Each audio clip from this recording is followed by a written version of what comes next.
que hoy se ha celebrado en Mérida el primer Congreso Sociedad del Aprendizaje de Extremadura. El objetivo es buscar fórmulas para aprender y mejorar en la educación de los hijos.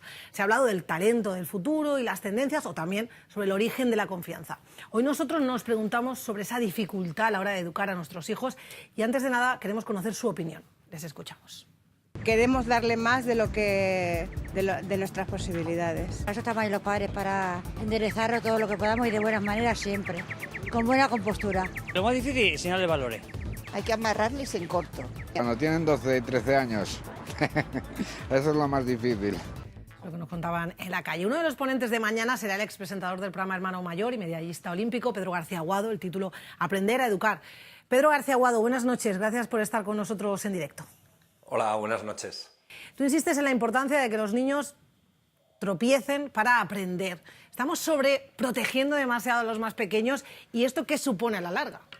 Pues sí, aparte que estamos sobreprotegiendo, deberíamos quitar del lenguaje eso de atar en corto, de fiscalizar, de aguantar. Sí que hay que tener paciencia, pero hay que tomarse la educación no como han dicho todos, de es que es algo muy difícil y de una forma pesimista, sino de una forma optimista, creativa, y eso es lo que la sociedad del aprendizaje nos enseña en estas jornadas, es de qué manera podemos educar mejor tanto en el aula como fuera del aula. Y sí que es cierto que a veces, bueno, la vida tiene esos tropiezos y quizás nuestros hijos y nuestras hijas deberían aprender a tropezar y sobre todo a levantarse, porque la vida no va a ser fácil. Bueno, por lo que vemos, ya lo que hemos escuchado antes de hablar contigo, ya no estaba muy convencido.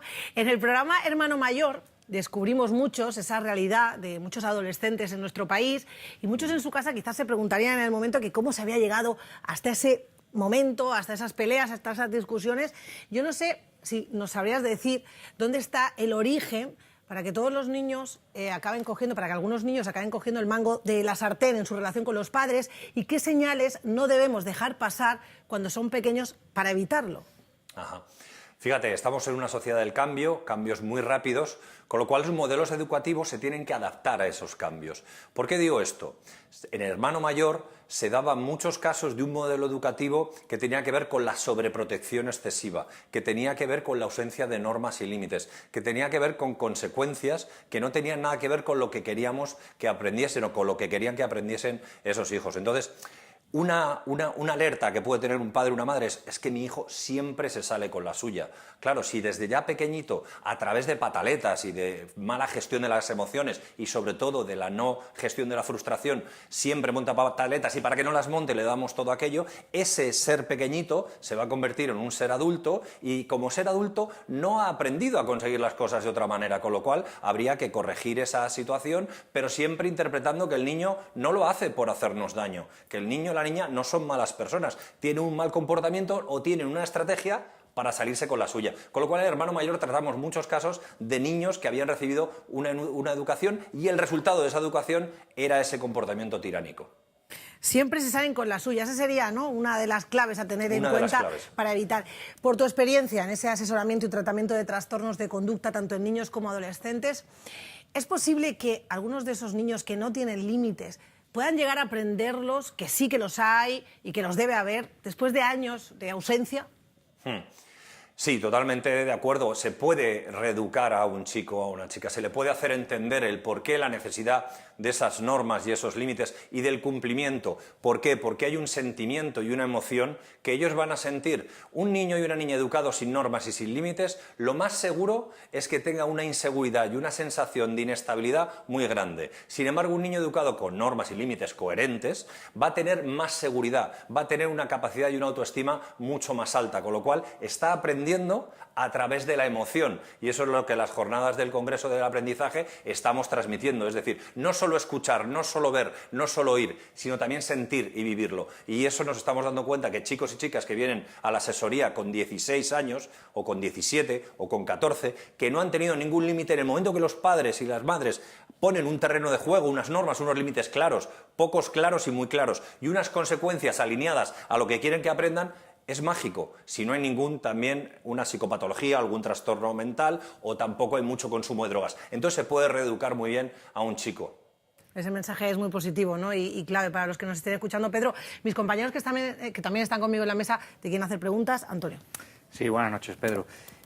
Yo creo que los que somos padres nos falta quizás un ápice o un plus de preparación, porque nadie nos ha enseñado a ser padres. Copiamos patrones de nuestros progenitores y luego lo que aplicamos muchas veces es el sentido común, ¿no?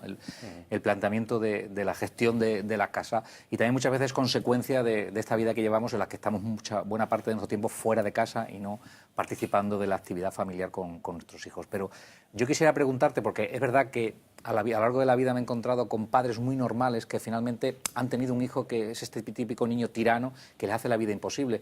Yo quisiera preguntarte, como especialista en la materia, ¿qué alarmas o qué luces rojas se tienen que encender en ese momento en el que hay que acudir a ayuda exterior, ayuda especializada, como por ejemplo en tu caso, o un psicólogo o alguien especializado en el comportamiento de chavales? Muchos padres y muchas madres que se acercan a la asesoría lo que nos dicen es esto: no sé cómo hacerme con mi hijo, tenga 2, 3, 4, 5 años. Como decía antes, mi hijo, mi hija siempre se sale con la suya. Mi hijo, mi hija, cada vez que oye la palabra no, monta en cólera. Todo este tipo de comportamientos ya son alertas que nos pueden hacer decir, oye, yo necesito ayuda. ¿Por qué? Porque quiero que mi hijo, no que haga lo que yo quiero que haga, sino quiero que mi hijo tenga un comportamiento de una convivencia sana y no se comporte de esa manera cada vez que algo no va como él quiere. Entonces, si yo no sé enseñar a mi hijo o a mi hija a gestionar la frustración, si yo no sé enseñarle a que no todas las cosas van a ir siempre como él o como ella quiere, posiblemente sí que son alertas que yo tengo que ver que necesito ayuda. Ya en edades más adolescentes podemos ver, por ejemplo, si hay algún consumo de alguna sustancia, pues si viene con los ojos rojos, si tiene cambios de estado de ánimo, si tiene una falta de comunicación excesiva, porque evidentemente en la adolescencia normalmente se retraen y hablan más con los amigos que con los padres. Entonces hay una serie de datos que podemos ir averiguando, pero sobre todo el más característico es aquel, oye, la sensación de que no puedo convencerle de que llegue a la hora, no puedo convencerle de que entre en el baño si es pequeñito a la hora, no puedo convencerle ni hacer que se esté sentado a la hora de comer. Todo este tipo de cosas es cuando nosotros tenemos que decir, necesitamos ayuda. Pedro, ya te doy la palabra, pero estaba escuchando, porque a lo mejor hay gente en su casa que al escucharte padres que puedan decir con un niño o una niña de 4 o 5 años, tengo que ir a un especialista porque no puedo con él, y que haya gente en casa ahora mismo en Extremadura que nos esté viendo y esté diciendo, ¿cómo es posible que un niño con 4 o 5 años ya consiga que sus padres no puedan? Pasa. Hemos conseguido el efecto del niño rey, la niña reina.